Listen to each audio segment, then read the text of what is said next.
going to again cover integrated rate expression. Reason being it's a very crucial topic. ठीक है, इसकी derivation समझना, इसके ग्राफ समझना और इसके न्यूमेरिकल्स तीनों ही बहुत इंपॉर्टेंट हैं.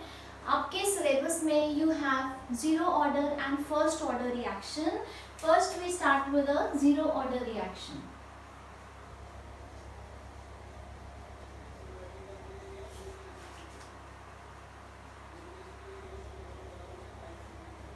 ठीक है, अब एक जीरो ऑर्डर रिएक्शन का रेट एक्सप्रेशन क्या हो जाएगा? Rate is going to be minus d r by d t. उससे पहले हम एक इक्वेशन लिख लेते हैं कि रिएक्टेंट आर है, वो प्रोडक्ट पी दे रहा है.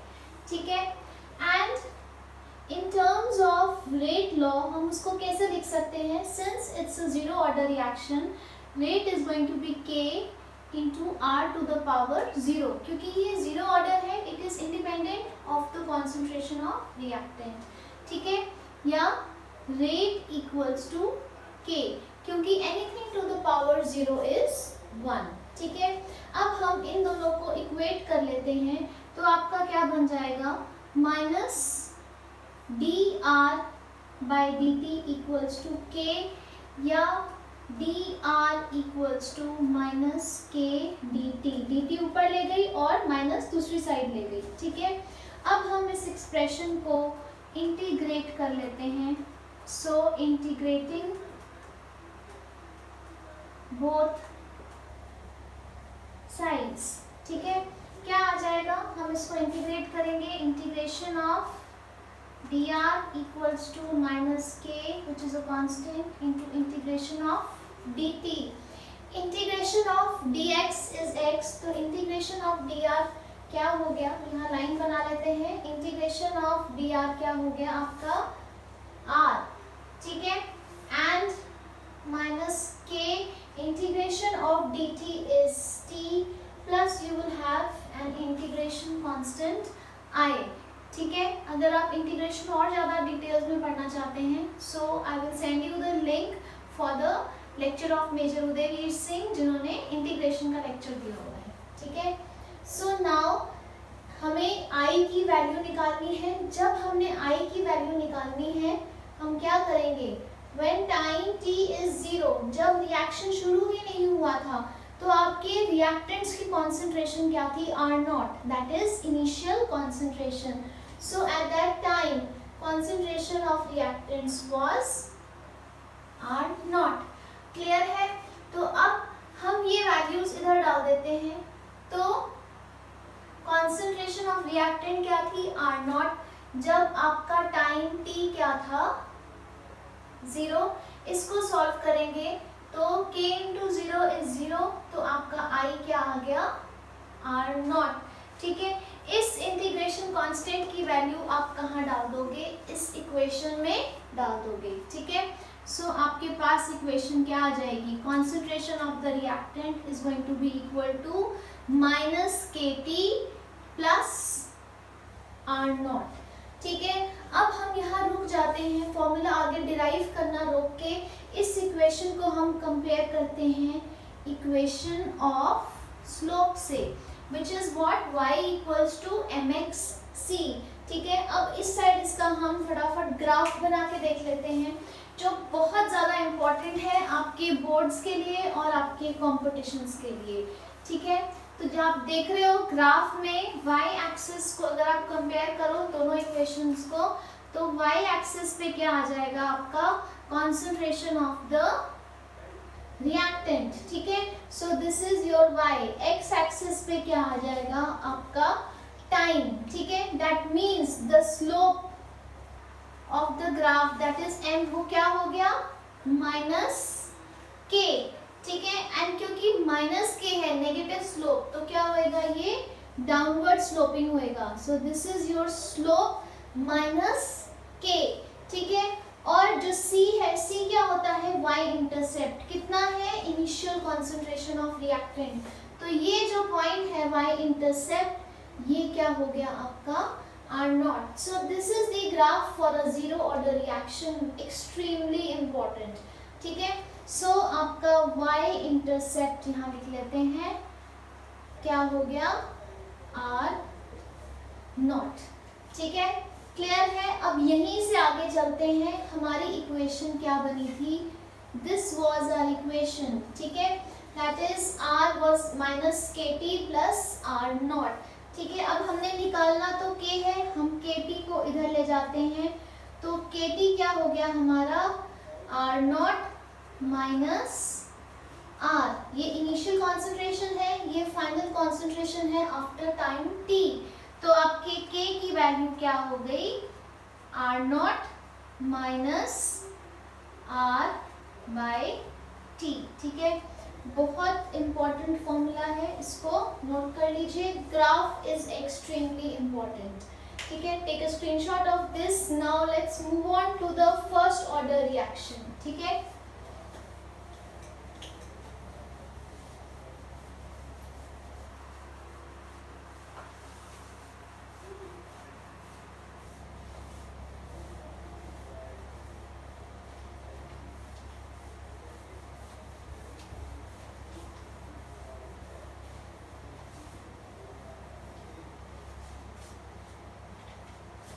अब हम आ जाते हैं फर्स्ट ऑर्डर रिएक्शन पे। ठीक है, again derivation, graphs both are very important. ठीक है, so now let's say again we are writing this equation, reactant is giving you product. ठीक है, सबसे पहले इसका रेट एक्सप्रेशन लिख लेते हैं। रेट एक्सप्रेशन क्या कहेगा, rate is minus dr by dt, और रेट लॉ क्या कहेगा इसका, rate is going to be k into r to the power 1 because it is a first order reaction.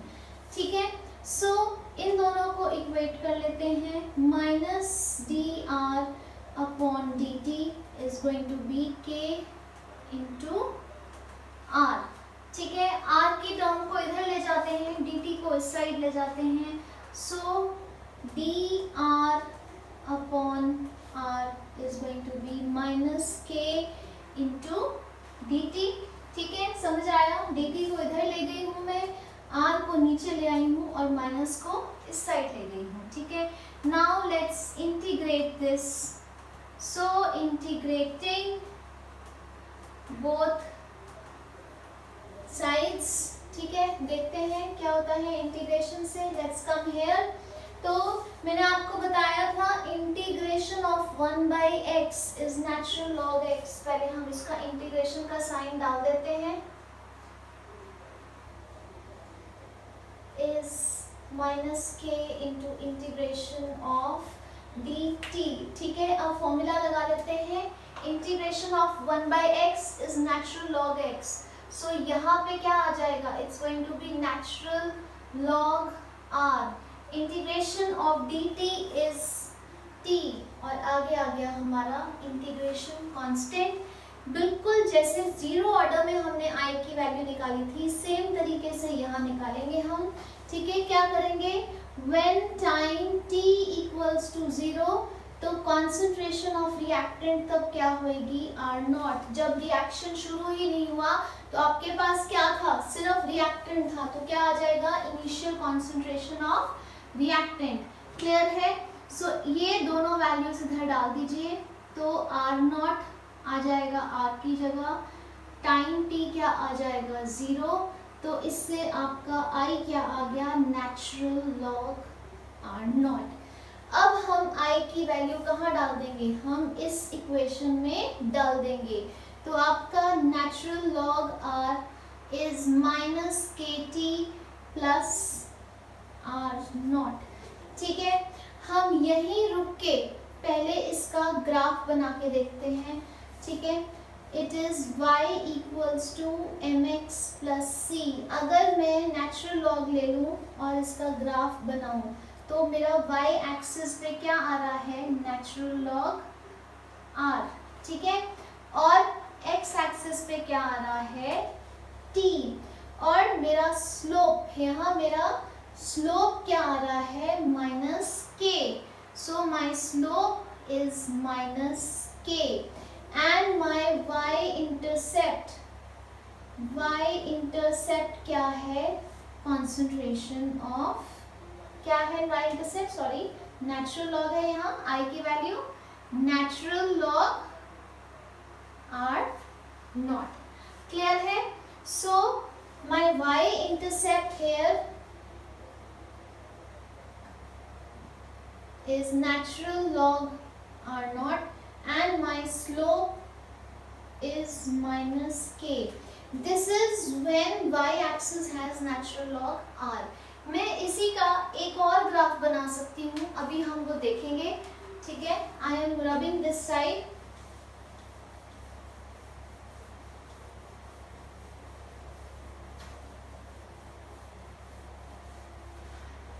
अब हम इसी इक्वेशन को एक बार यहाँ लिख लेते हैं।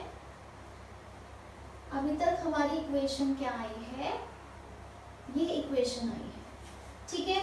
नाउ जब मेरे को नेचुरल लॉग को लॉग टू द बेस 10 में कन्वर्ट करना है तो मैं क्या करूंगी, मैं नेचुरल लॉग वाली टर्म को किससे मल्टीप्लाई करती हूँ, 2.303। So let's convert it into base 10। So this is 2.303 log r, this is base 10, ठीक है, बेस 10 लिखने की जरूरत नहीं होती, and this is going to be 2.303 log r naught, ठीक है। अब मैं इस पूरी इक्वेशन को डिवाइड कर सकती हूँ, डिवाइड होल इक्वेशन बाय 2.303, तो मेरा क्या आ गया, log r is minus k over 2.303 t plus log of r naught। अब मैं इस पॉइंट ऑफ टाइम पे आगे ना सॉल्व करके अब इसको कंपेयर करती हूँ y equals to mx plus c से, क्लियर है। Now let's compare this and make a graph. So y axis पे क्या आ जाएगा मेरा, log of the concentration of reactant, ठीक है। x एक्सिस पे क्या आ जाएगा मेरा, टाइम t, और ये क्या हो गया, this is my slope m, again minus है, डाउनवर्ड स्लोपिंग है, तो स्लोप क्या हो गया, minus k over 2.303, this is going to be the slope, and मेरा y इंटरसेप्ट क्या हो गया, यहाँ पे log ऑफ r naught, ठीक है। So both are graphs for first order, the only difference is जब आप नेचुरल लॉग का ग्राफ बनाते हो तो आपका स्लोप माइनस के आता है, y intercept natural log r not आता है।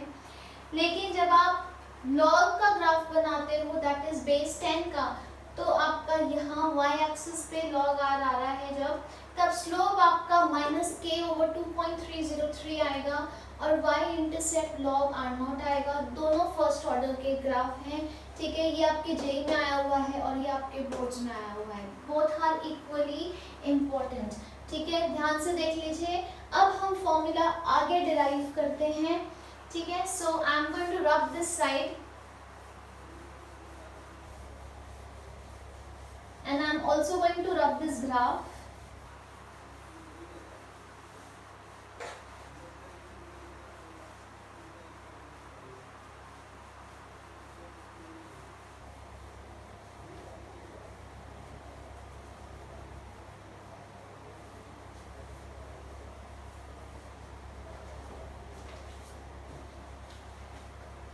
ठीक है, सो आगे चलते हैं। हमने कहाँ तक इक्वेशन लिखी है एक बार यहाँ लिख लेते हैं।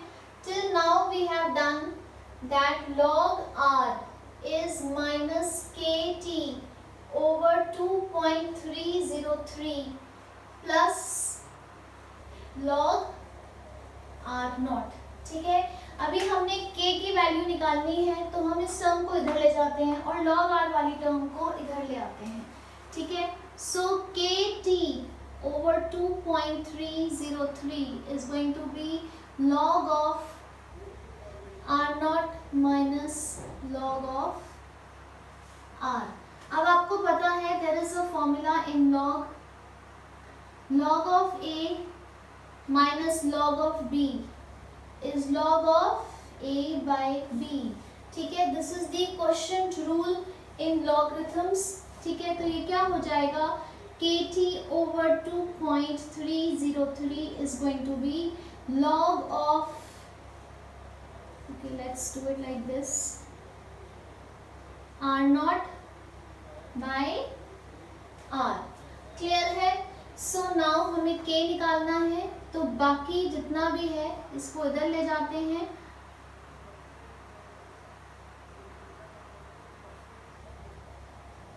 ठीक है, this is the most important formula of this chapter. आपके सारे न्यूमेरिकल्स मोस्टली इसी फॉर्मूला पे बेस्ड हैं। एक छोटा सा ये पॉइंटर यहाँ पे दे देती हूँ, ऑल योर रेडियोएक्टिव रिएक्शंस, ठीक है, या न्यूक्लियर रिएक्शंस जिसको आप कहते हैं, वो आर ऑफ फर्स्ट ऑर्डर। ठीक है, इसको ध्यान रखिए। किसी रिएक्शन में आपको फर्स्ट ऑर्डर नाम मेंशन करके ये भी दिया हो सकता है कि वो न्यूक्लियर रिएक्शन था या रेडियो एक्टिव रिएक्शन था।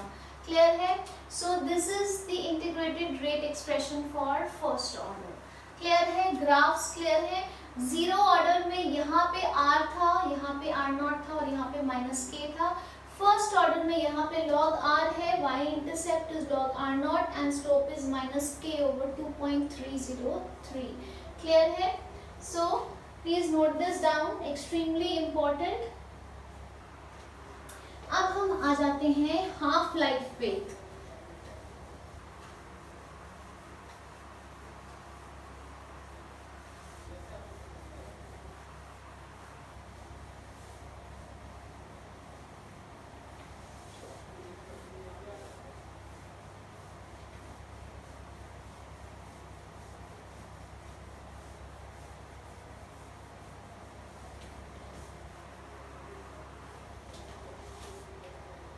एक बार ग्राफ्स कंपेयर कर लेते हैं।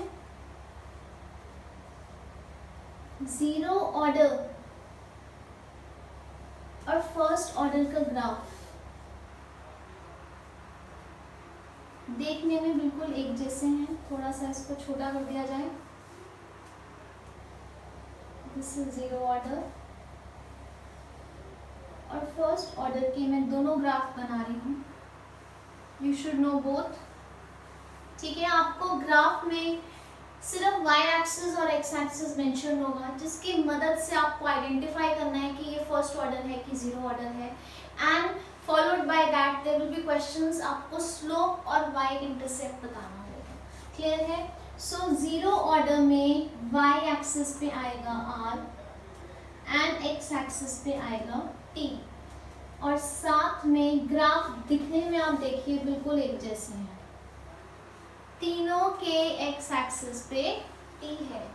इस केस में जीरो ऑर्डर में I am repeating y axis पे आएगा concentration of r and y intercept is going to be r naught. ठीक है, and your slope is going to be minus k।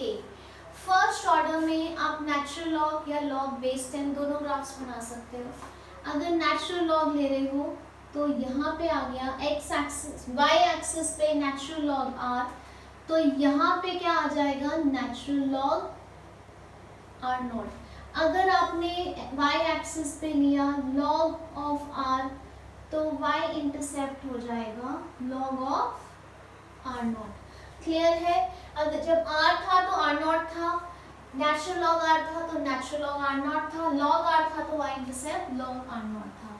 Slope यहाँ भी माइनस के है, यहाँ पे आ जाएगा स्लोप माइनस के ओवर 2.303।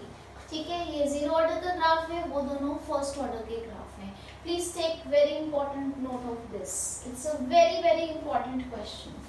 अब आ जाते हैं हाफ लाइफ पे।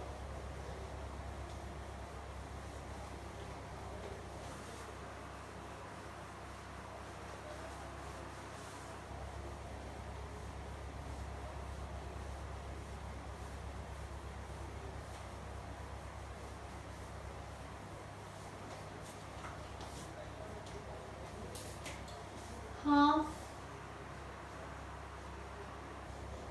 लाइफ, ठीक है, नाम से पता लग रहा है हाफ लाइफ मतलब वो टाइम पीरियड जिसमें आपका रिएक्टेंट कितना रह गया, आधा, दैट इज 50% रह गया और 50% यूज हो गया, ठीक है। So it is the time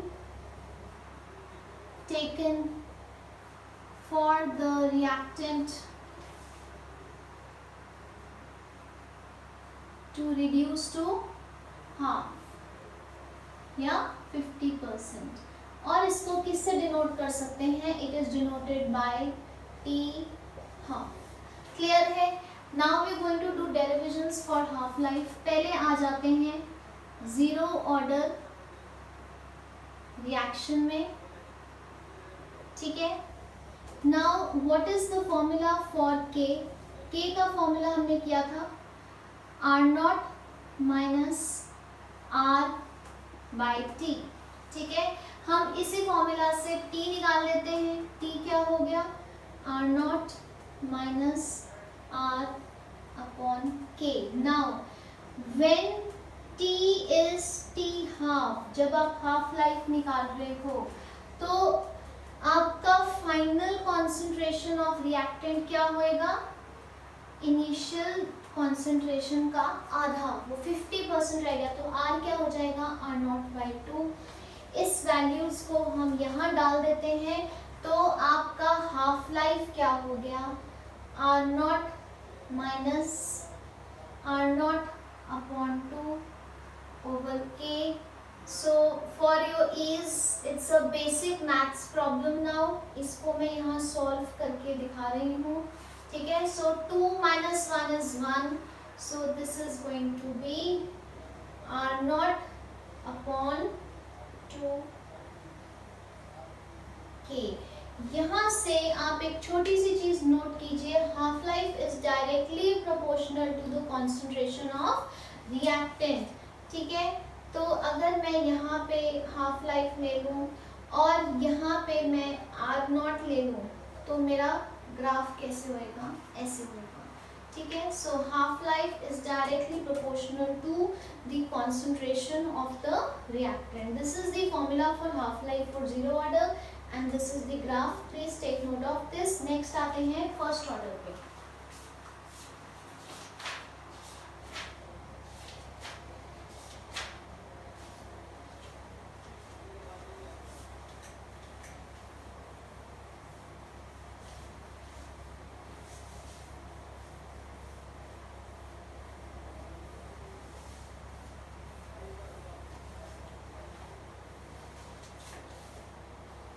Okay, let's move on to the first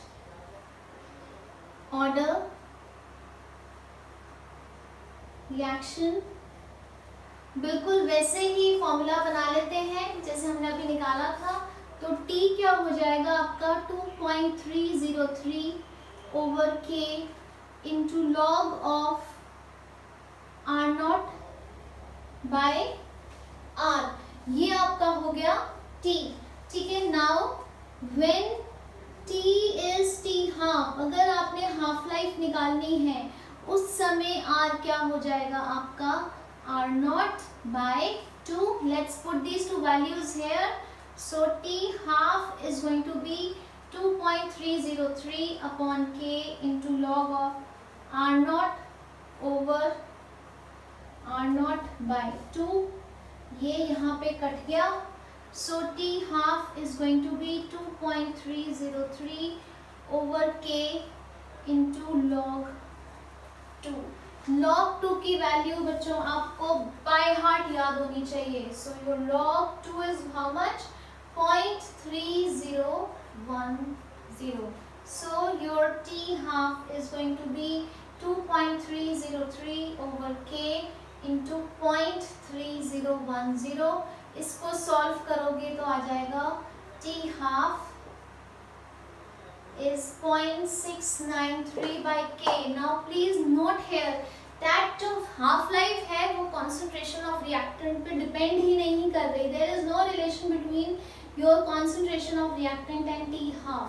तो अगर हम इसका ग्राफ बनाएं, यहाँ पे T हाफ ले लें और यहाँ पे कॉन्सेंट्रेशन ऑफ रिएक्टेंट ले लें तो आपका ग्राफ कैसे आएगा, this it is independent. Clear है। इसी के साथ एक क्वेश्चन आ जाता है वो उसका नोट कर लीजिए, that what is half life and derive that और prove that half life of a first order reaction is independent of the concentration of reactant. तो आप ये सारा derive करोगे, ठीक है. So what is this equation proving? That half life of a first order reaction is independent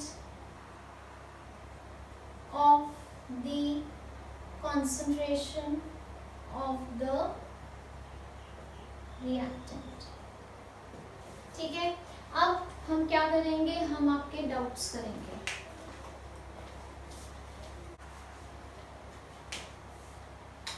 So now we are going to look at the numericals.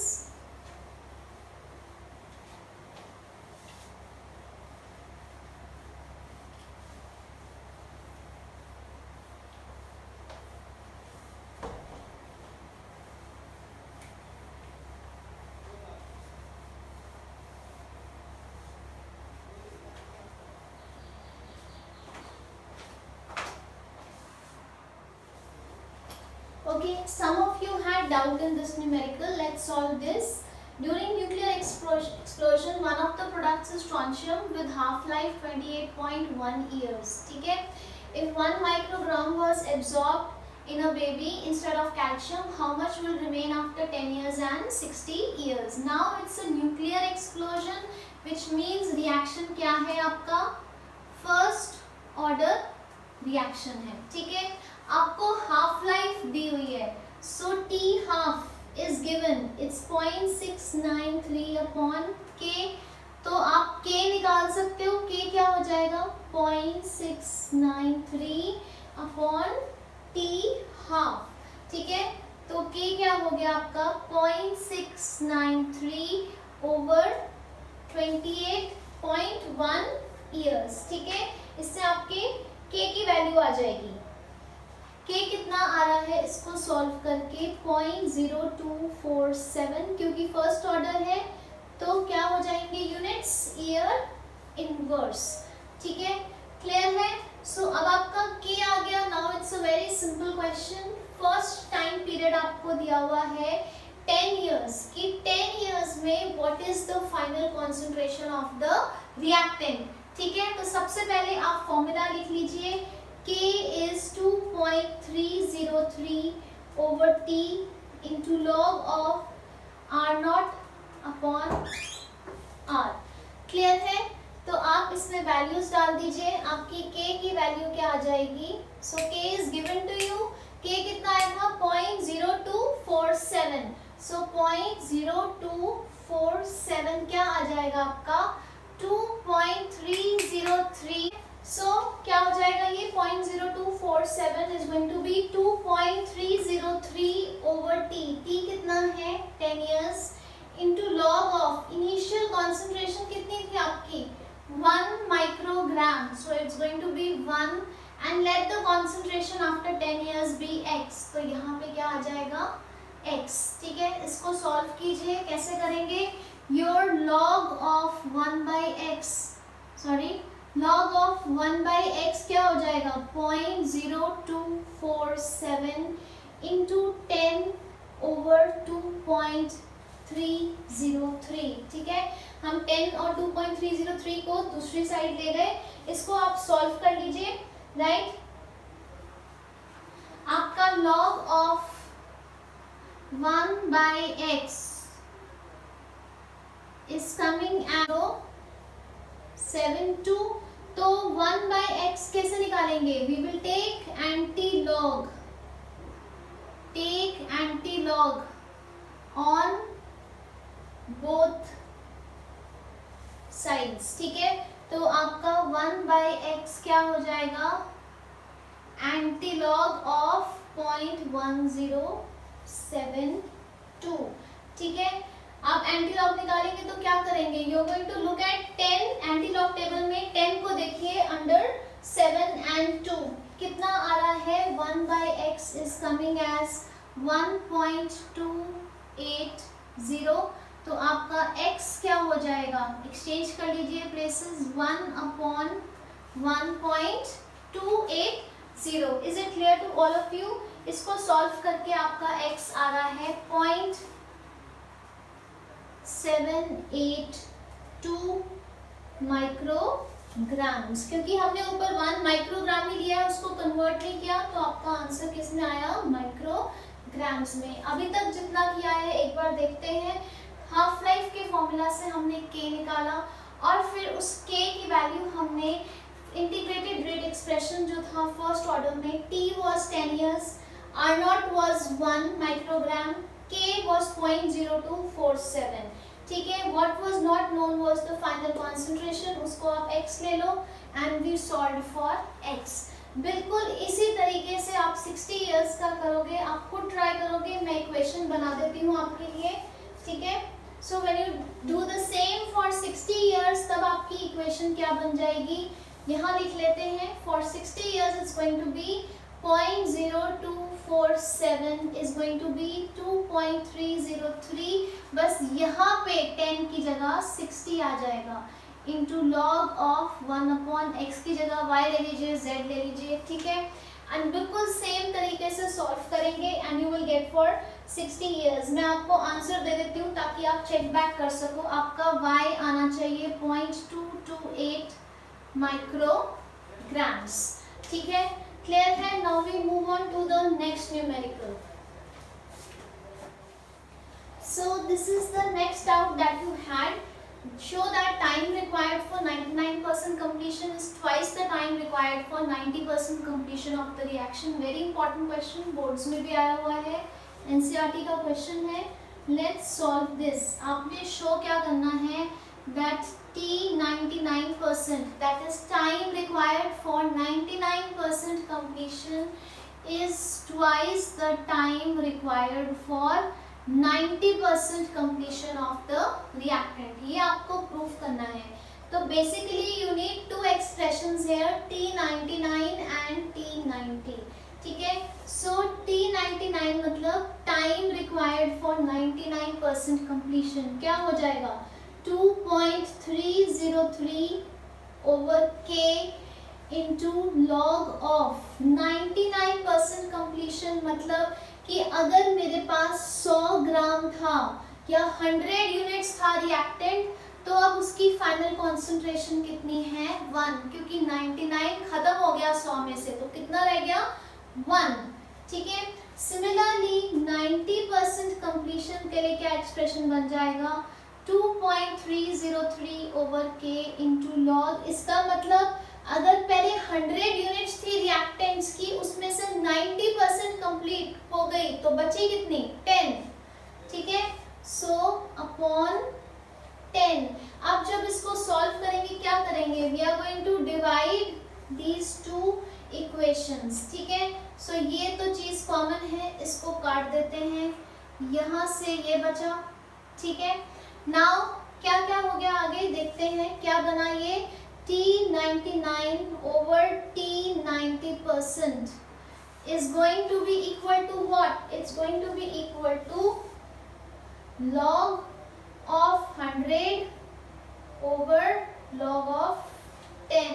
मैं आपको बार बार बता रही हूँ कुछ चीजें जो आपको याद होनी चाहिए. पहला, log 2 is 0.3010, log 10 is 1, log 100 is 2. वहाँ टाइम नहीं मिलेगा आपको कि इसको log 10 स्क्वायर करो फिर 2 log 10 करो. So remember it.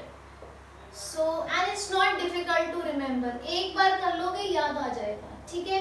So अब ये वैल्यूज डाल देते हैं. So T99% over T90%. log 100 क्या होता है? 2, log 10 होता है 1. आ गया. So इससे क्या पता लग रहा है? इसको उधर ले जाओ. Your T99% is 2 times T90%, और यही आपको प्रूफ करना था. ठीक है. अब हम एक छोटा सा टॉपिक रह गया है इस हिस्से का चैप्टर के, that is pseudo first order reactions. वो हम करेंगे. Now as the name suggest, pseudo first order. Pseudo मतलब जो असली में नहीं है, फॉल्स. असली में वो रिएक्शंस जो फर्स्ट ऑर्डर नहीं है but under certain conditions they behave as a first order reaction. So that is a pseudo first order reaction. That is the reactions which are actually not first order,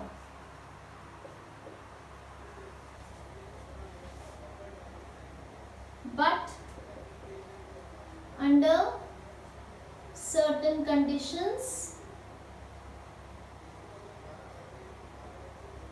they behave as first order. ठीक है, okay हम इसका एक example देखते हैं. जैसे अगर मैं एस्टर हाइड्रोलिसिस देखूं, ठीक है, जैसे हम ले लेते हैं CH3COO CH3, this is an ester. इसमें हाइड्रोलिसिस किया तो क्या बन जाता है, आपके पास एक एसिड आ जाता है और एक अल्कोहल आ जाती है. ठीक है, this is ester hydrolysis. In this particular अगर मेरी concentration of this ester is let's say very small as 0.001 m, ठीक है, और let's say concentration of my water, let's say I have taken a litre of water, तो कितना हो जाएगा 55.5 m. So can you see there is a drastic difference in concentration. तो मेरा solvent इतना लार्ज एक्सेस में है इसकी concentration as compare to my solute. तो अगर सॉल्वेंट की कंडीशन 55.5 ना होके थोड़ा सा मैं कम कर दूं या मैं थोड़ा सा इसको ज़्यादा कर दूं, so it will hardly make any difference to the rate of the reaction. ठीक है, so in this particular reaction it is not in reality a first order reaction. ठीक है, तो अगर दोनों की कंपेरेबल कॉन्सेंट्रेशंस होती तो रेट ऑफ रिएक्शन ऐसा होता. But now when my solvent is in such large excess कि अब मैं थोड़ा सा निकाल दूं या थोड़ा सा डाल दूं तो उससे रिएक्शन रेट पे कोई भी फर्क नहीं पड़ेगा. It's going to behave as a first order reaction और इसका रेट एक्सप्रेशन क्या हो जाएगा, rate is going to be KCH3COO CH3. ठीक है, सो this is my pseudo first order reaction. Applicability to you, learn the definition and example for a direct question in boards or for an MCQ in your competitions or boards. And applicability in numerical is कि अगर आपको दिया हुआ है it's a pseudo first order reaction तो आपको उसमें first order reaction के ही फॉर्मूला लगाने हैं. ठीक है, thank you so much, stay safe.